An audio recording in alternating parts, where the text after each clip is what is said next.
After nearly 14 months of war in the Middle East and minus 1 day of all that period of time of struggles and military clashes between Hezbollah in southern Lebanon and Israel is coming to a ceasefire, at least for a temporary time. The people claim, as you'll see in a minute, President Biden is going to say that this is supposed to be a permanent ceasefire leading toward an end of the war. But I think it's safe to say we got a long way to go on that. But before we get into what the significance of this is and what actually it means, let me show you what President Biden said just a little while ago. First of all, he's going to be talking about what is not going to be allowed in this ceasefire. I just spoke with the Prime Minister of Israel and Lebanon. I'm pleased to announce that their governments have accepted the United States proposal to end the devastating conflict between Israel and Hezbollah. Effective at 4 a.m. tomorrow local time, the fighting across the Lebanese-Israeli border will end. Will end. This is designed to be a permanent cessation of hostilities. What is left of Hezbollah and other terrorist organizations will not be allowed, I emphasize, will not be allowed to threaten the security of Israel again. Over the next 60 days, the Lebanese army and state security forces will deploy and take control of their own territory once again. Hezbollah terrorist infrastructure in southern Lebanon will not be allowed to be rebuilt. And over the next 60 days, Israel will gradually withdraw its remaining forces. And civilians on both sides will soon be able to safely return to their communities. Okay, first of all, it's important to understand what actually has been agreed to. We've been talking on this show almost throughout this entire war about the possibilities of ceasefires and how Israel didn't want any of them, and so they kept putting conditions that would make them impossible to have. And so the question now is that, okay, what changed? Because why did they suddenly go with a ceasefire now when they haven't agreed to it in the past? There's a couple of things that I think are important to point out. First of all, the situation that Biden is talking about here, that this is supposed to be a permanent cessation of hostilities. Well, in times of other wars, throughout human history and around the world, very oftentimes you have to get a ceasefire first so that you can then have the space to do negotiated settlement, that you can get it off the table and you can get the issue of the war resolved. So that is a necessary first step. And as I have been saying throughout and definitely repeat here today, I'm definitely for this. Anything that stops the killing and stops the attacks so that innocent people die, I'm 100% for. But we have to keep a clear mind here. And this is probably not because Israel suddenly had this desire to want to achieve peace and find a way to live with their partner north of the border. They could have done that at any time. One of the main reasons I'm pretty confident in that Israel chose to accept this ceasefire now is a couple of things. Number one is because they're hurting pretty bad. Now, we know that the Hezbollah side has been hurting desperately. They've been gashed badly at the top level by their, the loss of Hassan Nasrallah. Many of the top leaders, many of their commanding generals, I mean, a whole slew of the top has just been devastated. Of course, you remember the pager attack, the cell phone attack, etc., which took out over 1,000, or at least wounded over 1,000 Hezbollah fighters at the upper levels. And then, of course, then Israel went in on the ground, and they've been fighting in southern Lebanon for a long time. So for sure, the Hezbollah side is really suffering. And of course, Lebanon itself, which was already in a terrible economic straits when this happened, has just been further devastated. So it's been catastrophic for all of the people in Lebanon. And definitely they wanted a ceasefire. So they will benefit from a ceasefire. That's been the case for a long time. But now then the situation is also, I think, that Israel is needing a ceasefire. And I've speculated that this probably would have been the case even before then because they have suffered a lot of casualties. But I think now that gives you an idea just how serious this is, because I think we talked about last week, there has been a number of reports out that many of the reservists in Israel are starting to not show up for duty because they said, you're wearing us out. I mean, hundreds of thousands of them have had their lives disrupted, and they see on the ground that there's not working towards any objective here. And now that it's starting to fray and pull apart the Israeli society.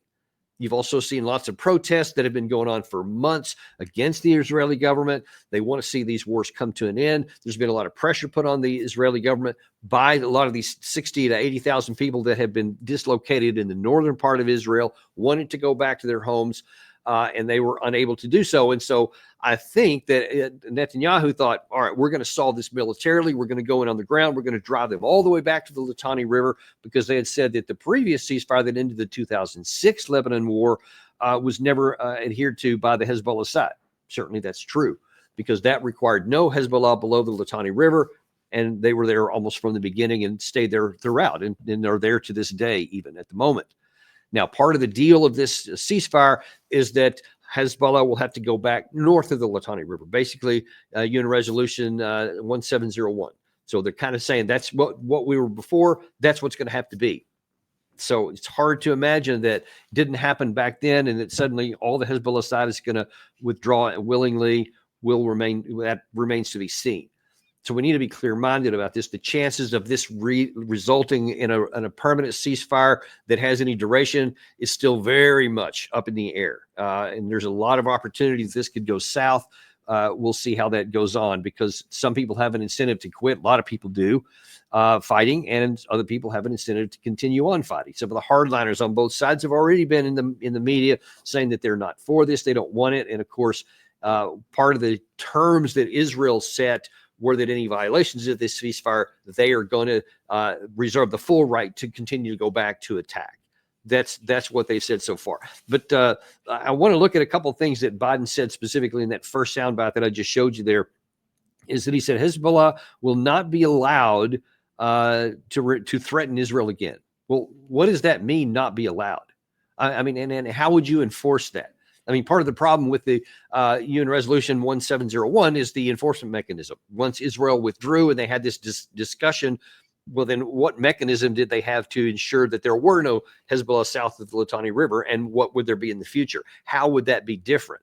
It's really hard to imagine a diplomatic solution to prevent that. That's something that remains to be seen. So you see already you're starting with the foundation of something that seems pretty unlikely to be manifest. The next thing he said was specifically Hezbollah will not be able to rebuild any of its situations south of Lebanon. So again, I'm not sure how you're going to prevent that. I mean, part of the way that Hamas built their tunnel systems, part of the way that Hezbollah built their tunnel systems in the north was because they figured out how to do it without being seen. Obviously, if Israel had seen it before, they would have been able to take action at the time. So it's going to be hard to imagine how that's going to happen. Also, and you'll see this in Netanyahu in a minute, that by Israel reserving the right to determine the conditions of a ceasefire and when that might end and what would constitute a violation, it's in their sole discretion what it's going to be, meaning that this could any time that they desire. If Israel, for example, let's say that it takes some period of time and they're able to rebuild their military strength and get things back to where they want, they can just manufacture any kind of excuse to say, there it is, there's a violation, they violate it, and then they'll continue on. So there's a very real possibility that this is designed by the Netanyahu government to have pause in the fighting so that they can stop the casualties that they've been suffering and to rebuild their strength for renewal at some other time, because they're not stupid. I'm not the only one that says, wait a minute, where's an enforcement mechanism on this? How would you ever prevent them short of military occupation? And we'll see, if that was the plan all along. One other thing about that Biden had said here, I want to point out, he was talking about the other war going on in here that is very much not in the ceasefire situation, and that is with the Hamas. This deal supports Lebanon's sovereignty, and so it heralds a new start for Lebanon. If fully implemented, this deal can put Lebanon on a path toward a future that's worthy of its significant past. And just as the Lebanese people deserve a future of security and prosperity, so do the people of Gaza. They too deserve an end to the fighting and displacement. The people of Gaza have been through hell. Their world's absolutely shattered. Far too many civilians in Gaza have suffered far too much. And Hamas has refused for months and months to negotiate a good faith ceasefire and a hostage deal. And so now Hamas has a choice to make. Their only way out is to release the hostages including American citizens, which they hold. Okay, so you saw there a repetition of what Biden has been saying for a long time, all throughout the presidential campaign. Both he and Vice President Kamala Harris have been saying the same thing. That phrase, "far too many innocent civilians have been killed." That's it, and that's all. That's all they've said about the Palestinian people. No more than that. And it was just a throwaway line to sop to the Palestinian supporters in the United States, the other Democratic supporters of Palestine, and of any kind of equity on the situation, any kind of justice on the situation. And they didn't buy it during the election. That was one of the reasons why they lost. And there's definitely not going to be buying it now, because you saw all he did was throw all of the responsibility onto the Hamas side. They alone have refused the negotiation. They've refused ceasefires. They alone have been the sticking point. Not a word about what the Israelis have been doing. Not a word about how many civilians have been killed. The tens of thousands of innocent civilians, the majority of which a massive number of children. I think I've seen the average age is 5.5 years old or something like that. When you add everybody together, it is just shocking. Not a word about that. No pressure being put on the Israelis to make a negotiated settlement here, to seek a ceasefire here. None whatsoever. Netanyahu said he doesn't want it. There are still plenty of people in Israel, and by the way, they're still in the process of depopulating the entire northern part. No talk about stopping that. Israel doesn't want to. They want to continue moving with that so that they can get them out. And then, of course, it's anybody's guess as to whether they're going to send in settlers after that and try to keep the land that they have. But we don't need to be under no impressions that this is anything about caring about the people of Hamas. I'm sorry, the people of Palestine in the Gaza Strip, the people of Lebanon in the southern part, regardless of any affiliation. There's no concern about any of that in the United States, only about helping Israel in the situation in the north and facilitating Israel to continue having the fight in Gaza Strip and taking no action about it. It's important to understand that. Next, I want to turn the attention to what Netanyahu himself has said, because that's also illustrative. We struck strategic targets across the entire breadth of Lebanon, and we hit dozens of terror strongholds in Dahia. The earth under Beirut is trembling. Tonight, I introduced to the cabinet a proposed ceasefire in Lebanon. The duration of the ceasefire depends on what happens in Lebanon. In full coordination with the United States, we retain complete military freedom of action. Should Hezbollah violate the agreement or attempt to rearm, we will strike decisively. If it tries to rebuild its fortifications along the border, we will strike. If it launches a rocket, digs a tunnel, or brings in a truck with missiles, we will strike. So you see that they reserve all the definitions. So this is almost certainly primarily motivated by the Israeli side, because they are suffering lots of casualties and lots of problems with their reserve forces. And to continue this operation, they were running out of steam. And they probably calculated that the amount of space that they had still to conquer was greater than they have the resources to do right now. So they had to resort to this. I think that's the most likely motivation for the Israeli side to do this, because it isn't the White House. I assure you, the White House did not suddenly come out of nowhere and bring a lot of pressure on the Netanyahu government. That day passed a long time ago, and the motivation that should have led to that were many, many months ago, and we decided not to take it. So the likelihood is that that's the reason for this coming in now, and that also means that the chance of this actually turning into any kind of peace is very low. And in fact, no one is even talking about getting to the root causes of this war. Why did it start in the first place? What led Hezbollah to start attacking Israel? Because prior to October 7th, they hadn't, until Israel started attacking and killing large numbers of Palestinian people. And then in the deference to them, after 10/7, that's when they started attacking into Israel. And of course, it only continued on from that point forward.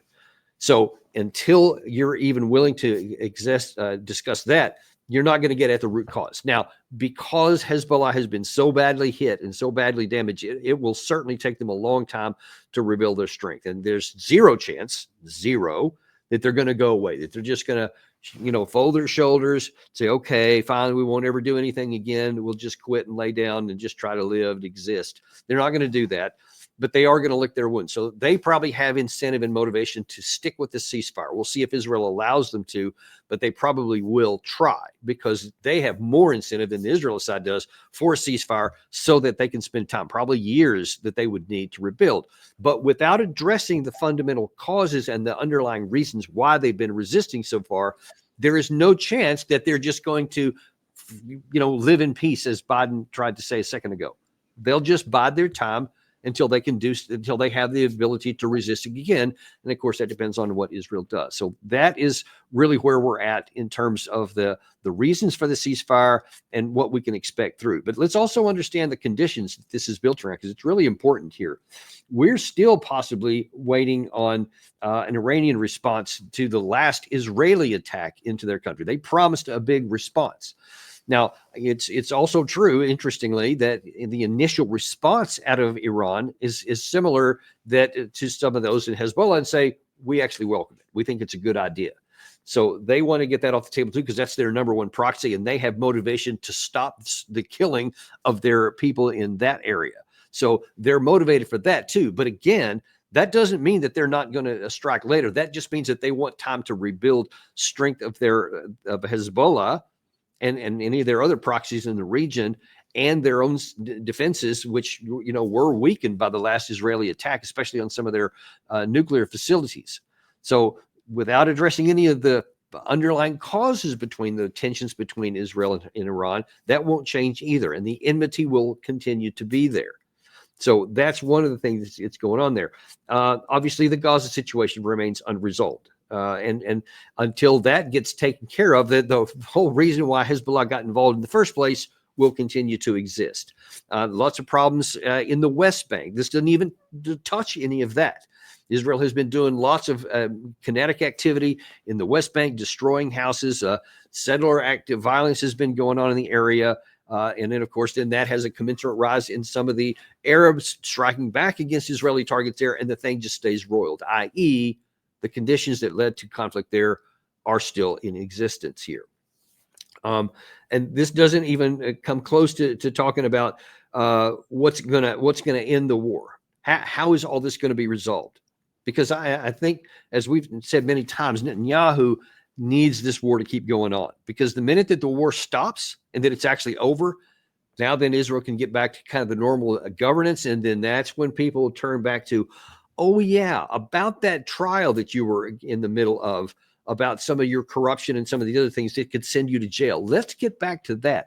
And if the war is even just on the back burner, not even fully resolved, but on the back burner, now then people can say, okay, let's get back to politics. And by the way, that will give the political opposition against Netanyahu all kinds of incentive to say, all right, now it's time to change the horse. So he personally has incentive for this war to go on, which is another reason why I'm very doubtful that this ceasefire is going to hold very long, and probably only for as long as he deems it necessary for him to rebuild his military strength to potentially continue going forward in Gaza, in Hezbollah, in southern Lebanon. I can foresee a day where he announces, oh my gosh, we discovered that the Hezbollah was trying to come back in, and they had a truck of missiles, and they've been digging a tunnel here and doing that there, and we had to go in. We tried to give them a chance. We tried to end this war by peaceful means, and they wouldn't have it. So now then we're going to go back in on the ground, and we're driving all the way to Litani. If he thinks he can do that, I think it's almost certain that that's what he's going to do, because otherwise, what has all this been for? He's been saying that he wants to clear out that northern part and create a buffer zone for the Israeli people living in the north part of Israel. So if he doesn't do that, and if they don't willingly leave and go out, then that's going to remain an open sore. But then, of course, then the same situation here. He's still going to be locked in with what's going to happen with Gaza. They're clearing out the northern part right now. Will public opinion around the world and in the region, even the United States, and it's already starting to fray in Great Britain, as a matter of fact, interestingly enough. So Great Britain refused to say we would not arrest Benjamin Netanyahu if he comes to the UK because of that arrest warrant that's out there. And a lot of the public opinion is really starting to sour. If that keeps going on, if the Israelis keep on depopulating the Gaza Strip, and you're talking millions of people live there, this still could turn against Israel, and they could then say, we're going to step this back up and to use more war, because if we somehow escalate it into Iran, then that becomes, the new focus, and nobody's going to be against Israel if they get into a clash with Iran. So this is still a dangerous position. And one of the other reasons I think that the timing of this was that I think that Netanyahu calculates that he has a friendlier person in Donald Trump. And so I think that he's like, all right, we can definitely use the space here to build up our strength and to recover a little bit and just catch our breath between now and the time Trump comes in. And then if anything happens then, I think that he may calculate that he's got President Biden's much more firm backing than Biden. So while Biden has refused to use the leverage we've had, he has still begrudgingly given some help, but he has not encouraged him to go in a new direction, and has tried to at least slow things down, and has put roadblocks in there. So it's not exactly been fully supportive. He's kind of half in, half out, and it could be that Netanyahu calculates that under the right conditions that Trump could be all in, and we'll see how that turns out. He has been in some regards. Trump has historically been against any kind of wars, but when it comes to Israel, there could be a different set of rules, and we'll have to wait and see how that happens. But that's one of the things I'll be looking for. It could be that Netanyahu wants to test the waters of the incoming administration, is just looking for a breather in between now and then. That does have some military plausibility. Forget about the morality of continuing to kill people unnecessarily in the Gaza Strip. But be that as it may, that's where things are right now. So that's what we know at the moment. Allegedly, this is going to take effect until, 4 a.m. local time, which is 9 p.m. on the U.S. West Coast later tonight. And we'll see how long it lasts. And look, I don't think it's any surprise that what Netanyahu has done, and he mentioned about an earthquake under Lebanon. He actually bragged about it, in the hours leading up to it. They're going to continue to attack. Just even before we went on live, there was yet more attacks into Beirut. And, Netanyahu claims they were terrorist strongholds. And by all accounts, and it certainly looks from looking at the video, that's just random shots inside Beirut. And it seems unlikely to me that there were specifically things, and we know for sure they used to say the same thing in Gaza, and it was just part of a plan to just wipe out the infrastructure here. So it looks more pernicious than it does tactically relevant. But I think it was just a final warning from Netanyahu, who's saying if anybody does anything different, this will all start again. I think that that's probably the more likely outcome, and not any kind of military necessity. Because if you've already agreed to a ceasefire, there's no more value in blowing up a bunch of other stuff if you've achieved a ceasefire. So the most likely scenario is that this was a pernicious act, and to just stick it to them one more time as a final warning of what could happen if they don't obey Netanyahu going forward.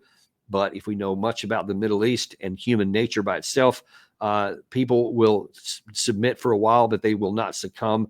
And eventually, I think that this will get reignited, because no one's even attempting to get to the underlying causes. So I'm glad that the killing is going to stop for a while. I hope it lasts a long time. I pray that somehow, that maybe when the Trump administration comes in, that somehow, some way for a peaceful end to this can be found, and that the region and the people can just kind of get back to trying to live. I pray that happens. I just don't have very high hopes that it will. Thank you very much, and we'll see you on the next episode of Daniel Davis Deep Dive.